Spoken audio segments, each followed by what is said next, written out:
attack thoughts are attacking my invulnerability. My attack thoughts are attacking my invulnerability. Let's understand what that's all about. My attack thoughts are attacking my invulnerability, and I'm a forgiveness teacher from the Ozarks, Miracle Willie, and we're ready for lesson 26 in A Course in Miracles workbook for students.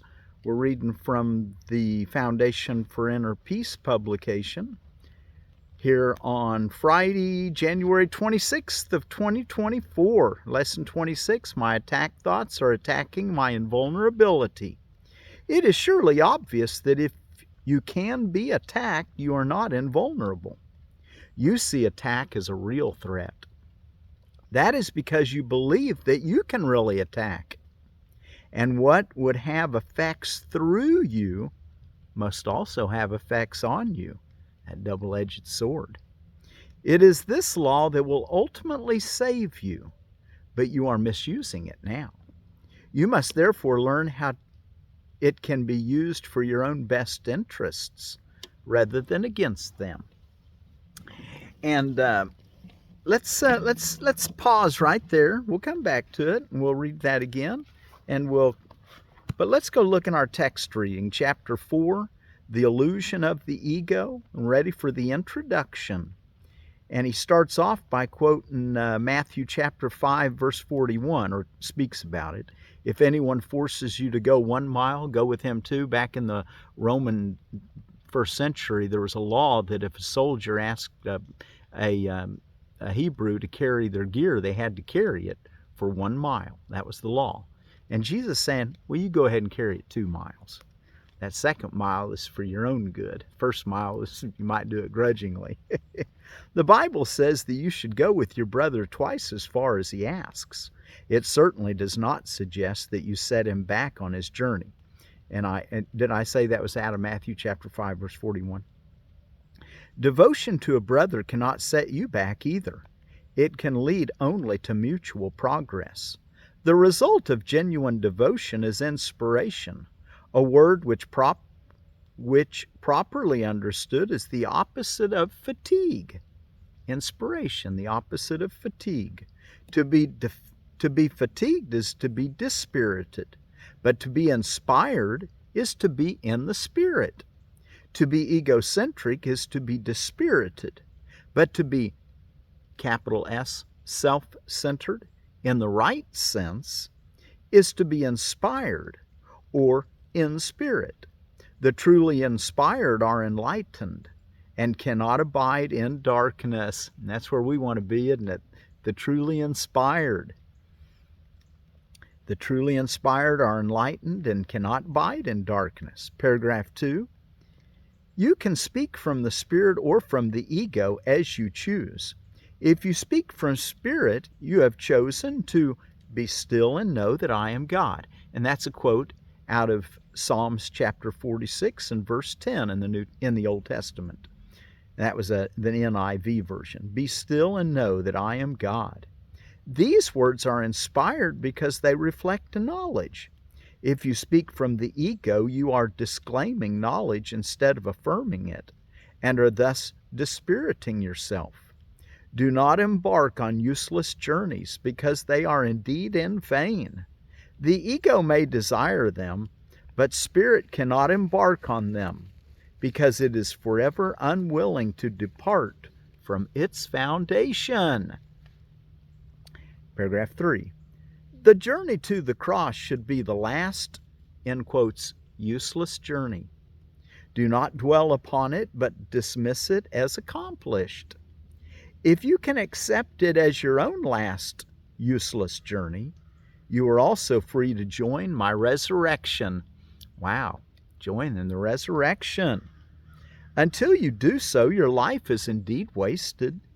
It merely reenacts the separation, the loss of power, the futile attempts of the ego at reparation, and finally the crucifixion of the body, or death. Such repetitions are endless until they are voluntarily given up. Do not make the pathetic error of clinging to the old rugged cross. Taking that song, and he says, don't make the pathetic error of clinging to the old rugged cross. The only message of the crucifixion is that you can overcome the cross. Wow, the only message of the crucifixion is that you can overcome the cross. Until then, you are free to crucify yourself as often as you choose. This is not the gospel I intended to offer you, says Jesus. We have another journey to undertake. And if you will read these lessons carefully, they will help prepare you to undertake it. Well, let's read carefully so we can understand this. And we're going to read the first page in Right Teaching and Right Learning, Roman numeral 1. A good teacher clarifies his own ideas and strengthens them by teaching them. Teacher and pupil are alike in the learning process. They are in the same order of learning, and unless they share their lessons, conviction will be lacking. A good teacher must believe in the ideas he teaches, but he must meet another condition. He must believe in the students to whom he offers the ideas. And I believe that if you're listening to this, that you can make a huge step in your own personal happiness by following along with real clarity, with your mind. Paragraph 2. Many stand guard over their ideas because they want to protect their thought system as they are, and learning means change.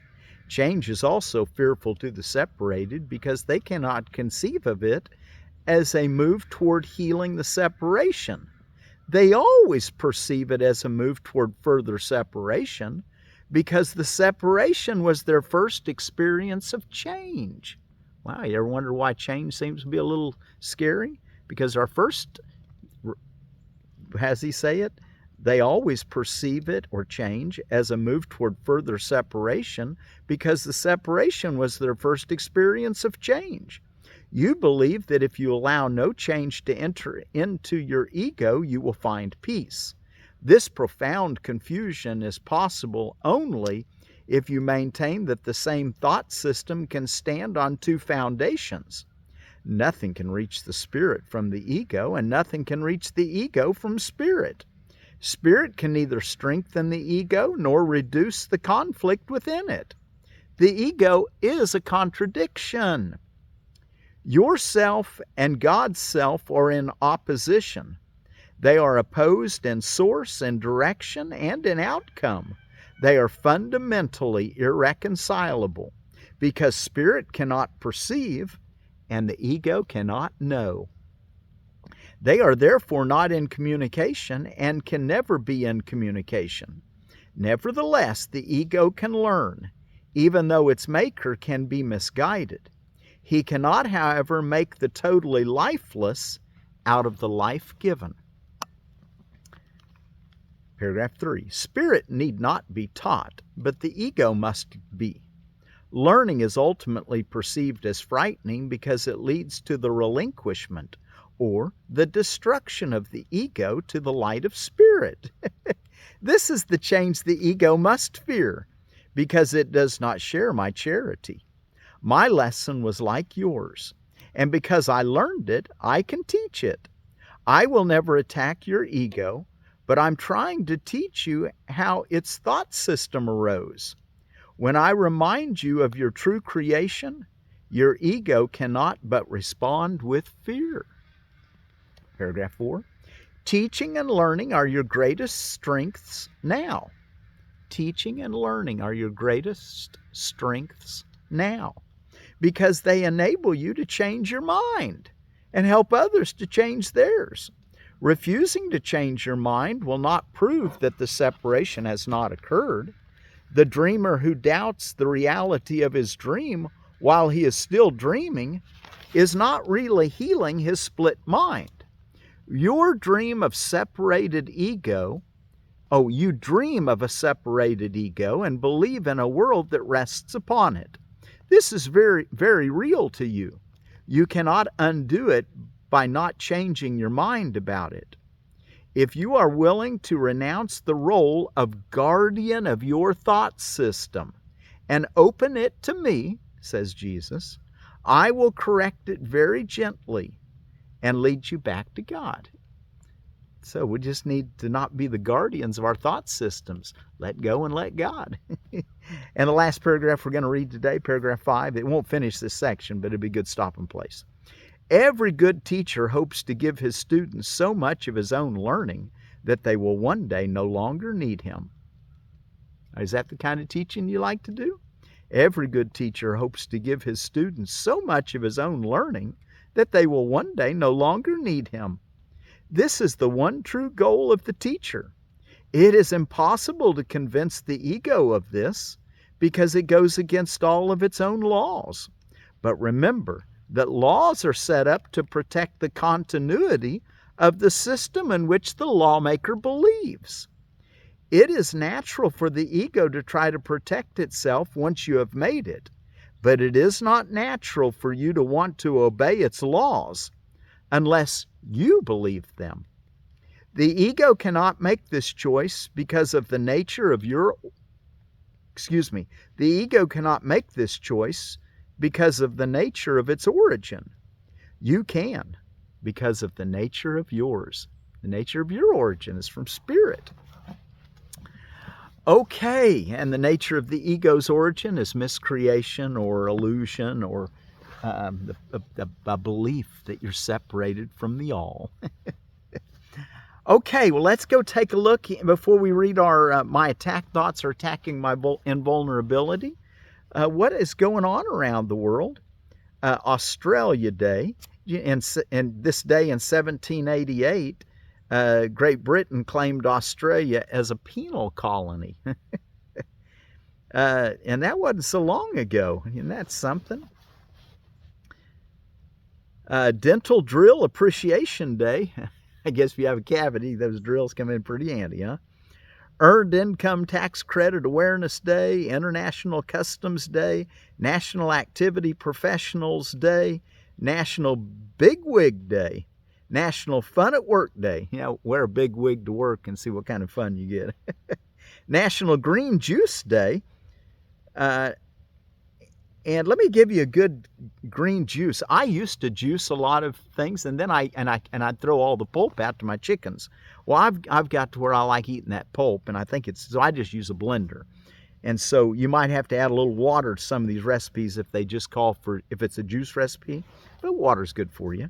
National Green Juice Day, I found this on minimalistbaker.com. If you use a half a head of celery, 1 cucumber, a handful of parsley, a half a bundle of kale, probably about, I don't know, what would that be, maybe 6 big leaves, maybe a little more, a piece of ginger, an apple, and a peeled lemon, and optional some little turmeric. And then blend that up or juice it. And that'll be a nice green juice for Green Juice Day. National Peanut Brittle Day. Of course, you have to have Arachis hypogea peanuts in order for that. And, they're good in zone 6 through 11. But they do better in zone 7 or 8, even 8, 9, 10, and 11. They're a warm weather plant. But they will grow in zones 6. They grow well in Oklahoma, southern part of Oklahoma. Has a lot of peanuts. National Preschool Health Day. National Preschool Health and Fitness Day. National Pistachio Day.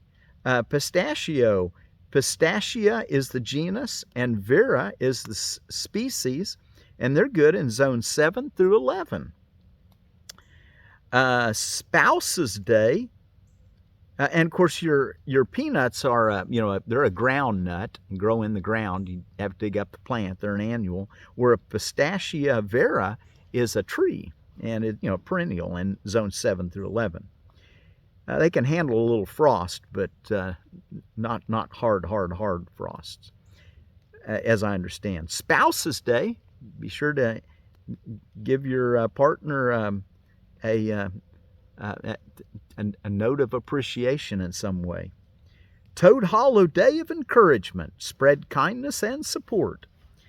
And and as we continue through our edible landscaping, we have the hardy Chicago fig, the Ficus carica, a brown fig, rich and sweet, good for potted culture, although it is our most dependable outdoor fig.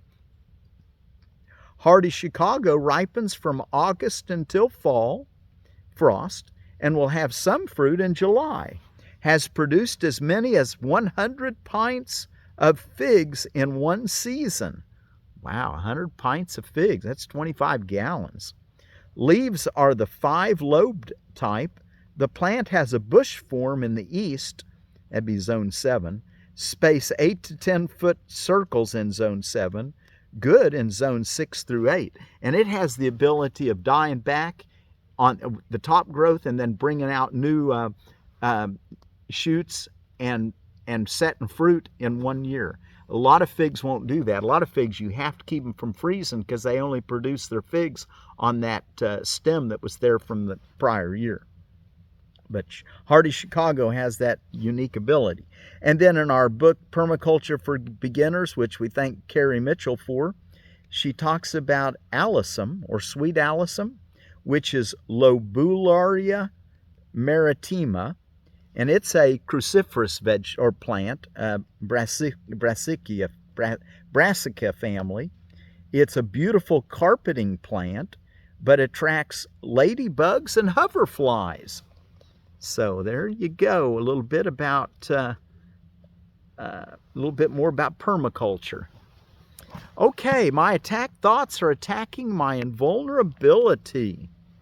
And again, what we read in our beginning, it is surely obvious that if you can be attacked, you are not invulnerable. It is surely obvious that if you can be attacked, you're not invulnerable. You see attack as a real threat. That is because you believe that you can really attack. So what can be done, what you can do can be done to you. So if you believe that you can balance a situation by attack, then you're going to feel vulnerable. That is because it is surely obvious that if you can be attacked, you are not invulnerable. You see attack as a real threat. That is because you believe that you can really attack. And what would have effects through you must also have effects on you. It is this law that will ultimately save you, but you are misusing it now. You must therefore learn how it can be used for your own best interests, rather than against them. Because your attack thoughts will be projected, you will fear attack. And if you fear attack, you must believe that you are not invulnerable. Attack thoughts therefore make you vulnerable in your own mind, which is where the attack thoughts are. Attack thoughts and invulnerability cannot be accepted together. They contradict each other. The idea for today introduces the thought that you always attack yourself first. If attack thoughts must entail the belief that you are vulnerable, their effect is to weaken you in your own eyes. Thus they have attacked your perception of yourself. And because you believe in them, you can no longer believe in yourself. A false image of yourself has come to take the place of what you are. Practice with today's idea will help you to understand that vulnerability or invulnerability is the result of your own thinking, your own thoughts. Nothing except your thoughts can attack you. Nothing except your thoughts can make you think you are vulnerable. And nothing except your thoughts can prove to you this is not so. Boy, this is looking at the world from a bigger perspective than the small window from birth to death. Paragraph 6. 6 practice periods are required in applying today's idea. A full 2 minutes should be attempted for each of them, although the time may be reduced to a minute if the discomfort is too great. Do not reduce it further. So 6 practice periods, each to last a minute, but at least for 2 minutes, but for at least 1 minute if they're giving you too much distress, because we are looking at what's fearful and saying, and he'll explain what we're to do. The practice period should begin with repeating the idea for today, then closing your eyes and reviewing the unresolved questions whose outcomes are causing you concern. The concern may take the form of depression, worry, anger, a sense of imposition, fear, foreboding, or preoccupation. Any problem as yet unsettled that tends to recur in your thoughts during the day is a suitable subject. You will not be able to use very many for any one practice period because a longer time than usual should be spent with each one. Today's idea should be applied as follows. First, name the situation by saying, I am concerned about blank. Then go over every possible outcome that has occurred to you in that connection and which has caused you concern, referring to each one quite specifically, saying, I'm afraid blank will happen. If you're doing the exercises properly, you should have some 5 or 6 distressing possibilities available for each situation you use, and quite possibly more. It is much more helpful to cover a few situations thoroughly than to touch on a larger number. As the list of anticipated outcomes for each situation continues, you will probably find some of them, especially those that occur to you toward the end, less acceptable to you. Try, however, to treat them all alike to whatever extent you can. After you have named each outcome of which you are afraid, tell yourself, that thought is an attack upon myself. Conclude each practice period by repeating today's idea to yourself once more. My attack thoughts are attacking my invulnerability. And we'll try just a little, but you'll probably do better with this one if you don't listen to me. I mean, we'll get started. We'll get started with a little song, but I would encourage you to take a little time and really look at these close. But if you can do it while we're singing, that'd be great. We're going to take a couple minutes, so you can do one right now. And let's make sure I get this correct. My attack.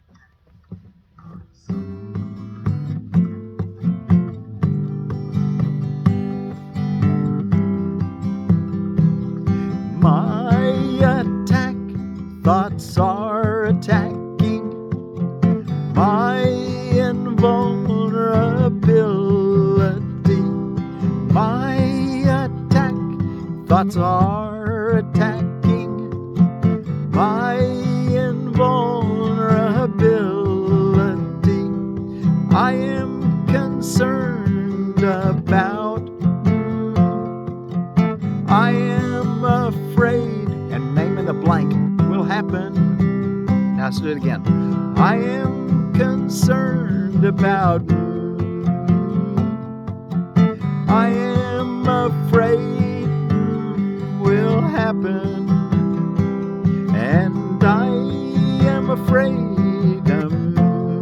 will happen, and will happen.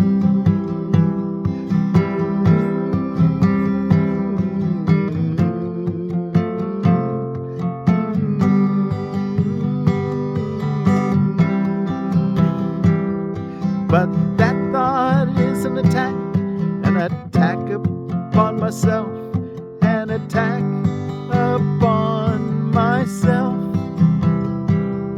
I am concerned about, I am afraid will happen.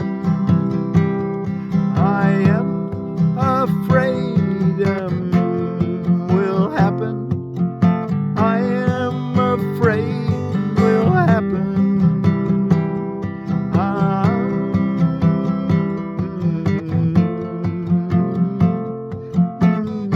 I'm afraid will happen. Did you fill in the blanks?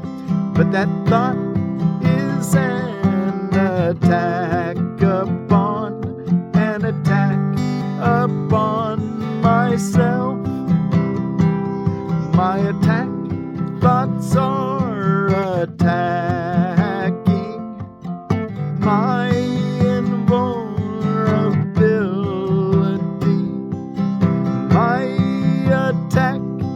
thoughts are attacking my invulnerability. My attack thoughts are attacking my invulnerability. And I would encourage you to do, the way he said to do it is you say, I am concerned about blank. And then you say, I'm afraid blank will happen, blank will happen. He said you'll probably find 5 or 6 of them. And spend your time hanging out thinking of all the different things you actually are afraid in whatever you're concerned about. But after you've said each one that you're afraid about, mentally tell yourself, that thought's an attack upon myself. Okay? And then after you've done 1 or 2 things you're concerned about and uncovered several things that you're afraid about, then tell yourself the more general statement. My attack thoughts are attacking my invulnerability. And you only need to take a minute or 2 to do all that. So it's not, you don't have to go real deep, though you can. And if you're a second year or third year student, you know, I find that I go ahead and do the lesson the way he says do it for the 2 minutes, but I sometimes will do them back to back. You know, and maybe even 3 or 4 of them in a sitting. But I'm not saying that that's a new student. I wouldn't recommend doing that. But if you're really trying to find something that's deeper and you've been through the book, you could spend a little more time. But I would encourage you to still do the course the way he says to do it. But if you're a second year student or more, you might find that the frequency by which you do them can be a little closer together, is what I guess what I'm trying to say. My attack thoughts are attacking my invulnerability. And we have a word for peace in the mosquito, M-I-S-K-I-T-O, mosquito language of Nicaragua. And I'm going to do the best I can. It's 3 words, and it's Kupia, Kumi, Laka. And I'll have it in the description below if I'm not pronouncing it properly. Someone send me a pronunciation phonetics guide, please, on any of the things. And you're welcome. And if you're a student following along, send me a link to, or send me an email. My email's in the description below. I'd love to know who's following along and root with you, help you. Have any questions, and I'd love to answer them. So anyway, in our word for peace in mosquito is Kupia, Kumi, Laka. My attack thoughts are attacking my invulnerability. Kupia, Kumi, Laka.